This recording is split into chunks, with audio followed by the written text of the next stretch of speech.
ನಮ್ಮ EV ready expo 2026 attend ಮಾಡ್ಲಿಕ್ಕೆ ಇವತ್ತು ಬಂದಿದ್ದಾರೆ ಮಹಾಲಕ್ಷ್ಮಿ ಲೇಔಟ್ ನ ಶಾಸಕರಾಗಿರುವಂತಹ ಗೋಪಾಲಯ್ಯ ಸರ್ ನಮಸ್ಕಾರ ಸರ್. ನಮ್ಮ ಎಕ್ಸ್ಪೋಗೆ ನಿಮಗೆ ಸ್ವಾಗತ. ಸೊ ಎಲ್ಲಾ ಸ್ಟಾಲ್ ಗಳಿಗೂ ಖುದ್ದಾಗಿ ಹೋಗಿ ಭೇಟಿ ಕೊಟ್ಟು ಎಲ್ಲ ಮಾಹಿತಿಯನ್ನ ಪಡ್ಕೊಂಡ್ರಿ. ಸೊ ನಮ್ಮ ಓವರ್ ಆಲ್ ಆಗಿ ನ್ಯೂಸ್ ಫಸ್ಟ್ ಆಯೋಜನೆ ಮಾಡಿರುವಂತಹ ಇವಿ ರೆಡಿ ಎಕ್ಸ್ಪೋ ನಿಮ್ಗೆ ಹೆಂಗ ಅನಿಸ್ತು ಸರ್? ಸರ್, ಇದು ಜನತೆಗೆ ಬೇಕಾಗಿರ್ತಕ್ಕಂಥ ಇವತ್ತಿನ ಕಾಲಕ್ಕೆ ಬಡವರು, ಮಧ್ಯಮ ವರ್ಗ, ಶ್ರೀಮಂತರು ಎಲ್ಲ ರೀತಿಯ ಎಲೆಕ್ಟ್ರಿಕ್ ವಾಹನಗಳು ಇದೆ, ಡೀಸೆಲ್ ಪೆಟ್ರೋಲ್ದು ಇದೆ.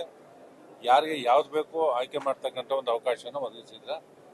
ಇದು ಇನ್ನೂ ಒಂದು 2 ದಿನ ಎಕ್ಸ್ಟೆಂಡ್ ಮಾಡಬೇಕಾಯ್ತು ಅಂತಕ್ಕಂಥ, ಇದು 3 ದಿನ ಸಾಲೋದಿಲ್ಲ. ಇದು ಇನ್ನೂ ಒಂದು 2 ಡೇಸ್ ಎಕ್ಸ್ಟೆಂಡ್ ಮಾಡಿದ್ರೆ ಖಂಡಿತವಾಗೂ ರಾಜ್ಯದ ಬೇರೆ ಬೇರೆ ಕಡೆಯಿಂದನೂ ಬರ್ತಾರೆ. ಇದನ್ನ ಇನ್ನೂ ಒಂದು 2 ಡೇಸ್ ಇದನ್ನ ಎಕ್ಸ್ಟೆಂಡ್ ಮಾಡಿ ಅಂತಕ್ಕಂಥದ್ದು ಹೇಳ್ತೀವಿ. ಬಹಳ ಒಳ್ಳೆ ಗಾಡಿ, ಇಂಡಿಯಾದಲ್ಲಿರ್ತಕ್ಕಂಥ ಎಲ್ಲಾ ತರದ ಗಾಡಿಗಳು ಇದೆ. ಇದನ್ನ ನೋಡಬೇಕು, ನೋಡೋದಕ್ಕೂ ಅವಕಾಶ ಬೇಕು. ಇಡೀ ಎಲ್ಲಾ ಗಾಡಿಗಳು ನೋಡೋದಕ್ಕೆ 5-6 ಅವರ್ ಬೇಕಾಗುತ್ತೆ. ಬಹಳ ಚೆನ್ನಾಗಿದೆ. ಈ ಎಕ್ಸ್ಪೋ ಇಂದ ನೂರಾರು ಜನಕ್ಕೆ ಅನುಕೂಲ ಆಗುತ್ತೆ ಅಂತಕ್ಕಂಥ ವಿಶ್ವಾಸ ನನಗೆ.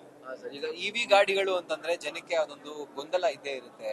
ಅಂದ್ರೆ ಇವಿ ಗಾಡಿಗಳಿಗೆ ಟೆಕ್ನಿಕಲ್ ಗ್ಲಿಚಸ್ ಆಗುತ್ತೆ ಅಥವಾ ರೋಡ್ ಅಲ್ಲಿ ಹೋಗ್ತಾ ಹೋಗ್ತಾ ಅಲ್ಲಿ ಕೈ ಕೊಟ್ಬಿಡುತ್ತೆ, ಈ ರೀತಿಯಾದಂತಹ ಒಂದು. ಸೊ ಅಂತ ವೀಕ್ಷಕರಿಗೆ ಆ ರೀತಿಯಾದಂತಹ ಗೊಂದಲ ಇಟ್ಕೊಂಡಿರೋರಿಗೆ ಏನ್ ಹೇಳಕ್ ಇಷ್ಟಪಡ್ತೀನಿ?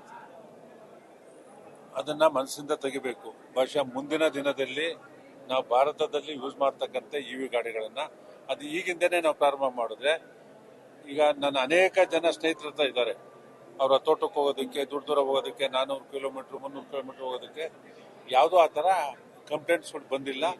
ಈ ಎಕ್ಸಿಬಿಷನ್ ಇದೆ ಅತ್ಯಂತ ಅಚ್ಚುಕಟ್ಟಾಗಿ ನಿರ್ವಹಣೆ ಮಾಡಿದ್ರೆ ಇದು ಸಕ್ಸಸ್ ಆಗಲಿ ಅಂತಕ್ಕಂಥದ್ದನ್ನ ನಾನು ಈ ಸಂದರ್ಭದಲ್ಲಿ ನ್ಯೂಸ್ ಫಸ್ಟ್ ಏನು ಆಯೋಜನೆ ಮಾಡಿದೆ ಇನ್ನೂ 2 ದಿನ ಎಕ್ಸ್ಟೆಂಡ್ ಮಾಡಿ ಅಂತಕ್ಕಂಥದ್ದನ್ನ ನಾನು ಕೊಡ್ತೇನೆ. Thank you so much sir.